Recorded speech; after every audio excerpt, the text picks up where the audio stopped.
বিসমিল্লাহির রহমানির রহিম। আসসালামু আলাইকুম। সবাই কেমন আছেন? আশা করছি সবাই ভালো আছেন। আজ চলে আসলাম মজাদার একটা মাংসের রেসিপি নিয়ে। এই মাংসটা রান্না করব আমি অনেক পরিমাণ ঝাল আর মশলা দিয়ে। যাই হোক, আমি আগের থেকে কড়াইয়ের মধ্যে তেল গরম করতে দিয়েছিলাম। সেখানে গরম মশলাগুলো দিয়ে দিয়েছি, দারচিনি, এলাচ, লবঙ্গ, তেজপাতা দিয়ে তারপর দিয়ে দিলাম 1 বাটি ভর্তি করে পেঁয়াজ কুচি। সেটা দিয়ে ভালো করে লাল লাল করে আমি ভেজে নেব। বিশেষ করে এই তরকারিটা খেতে এত মজা হয়, কারণ এটাতে একটু মশলা আর ঝালটা বেশি আছে।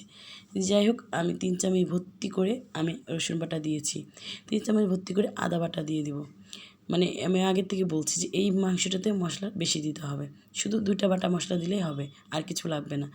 দিয়ে দিলাম 1/2 চা চামচ ধনিয়া গুঁড়া, দিয়ে দিচ্ছি 4 চামচ ভর্তি করে শুকনো মরিচের গুঁড়া। মানে বললামই তো, বিশ্বাস করেন, একবার শুধু এটা খেয়ে দেখবেন, বুঝতে পারবেন।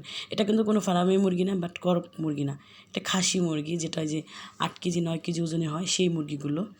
যাই হোক, আমি 2 চামচ ভর্তি করে লবণ দিয়ে দিলাম, দিয়ে সবগুলো একসাথে মিশিয়ে আমি নাড়াচাড়া করে নিলাম। সামান্য একটু পানি দিয়ে এটাকে কষিয়ে নিচ্ছি, কারণ আমি তো আজ মানে পুরা কী বলবো আর, যে এই রেসিপিটা যেদিন আমি হয় আমার ঘরে, আমি না শুধু, সবাই অনেক এনজয় করে খাবারটা খায়।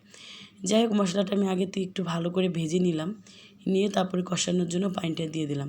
পানিটা দিয়ে ভালো করে নাড়াচাড়া করে এখন এটাকে আমি ঢাকনা দিয়ে ঢেকে রেখে দেবো 2-3 মিনিটের জন্য। ঢাকনা দিয়ে আমি এখন ঢেকে দিচ্ছি। ঢাকনাটা তুলে দেখুন মশলাটা কত সুন্দর একটা কালার চলে আসছে, আর কি সুন্দর একটা সুঘ্রাণ চলে আসছে। যাই হোক, এখানে অ্যাড করবো আমি সেই মাংসগুলো।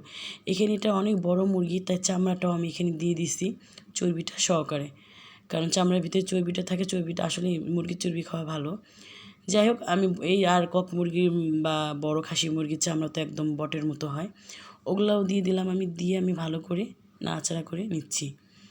নিয়ে এখন আমি কিছুক্ষণের জন্য ঢেকে রেখে দেব এটা কষানোর জন্য। ভাজা ভাজা হওয়ার পরে সেনে আমি পানি দেব।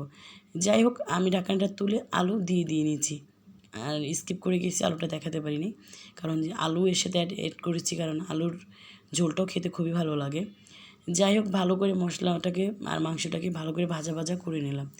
নিয়ে তারপরে আবারও আমি কষানোর জন্য পানি দিয়ে দিলাম। এখানে কিন্তু খুব ভালোভাবে মাংসটাকে কষাতে হবে, যত কষাবেন তত টেস্ট। যাই হোক, আবারও ঢেকে রেখে দিয়েছিলাম 3-4 মিনিটের জন্য।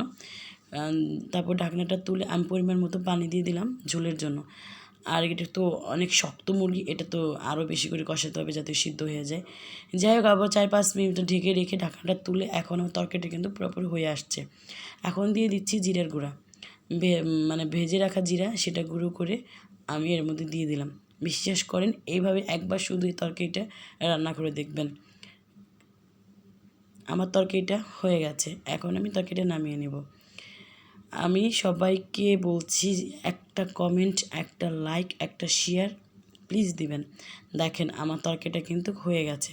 খুব মজাদার একটা খাসি মুরগির তরকারি। সবাই ভালো থাকবেন, সুস্থ থাকবেন। আল্লাহ হাফেজ।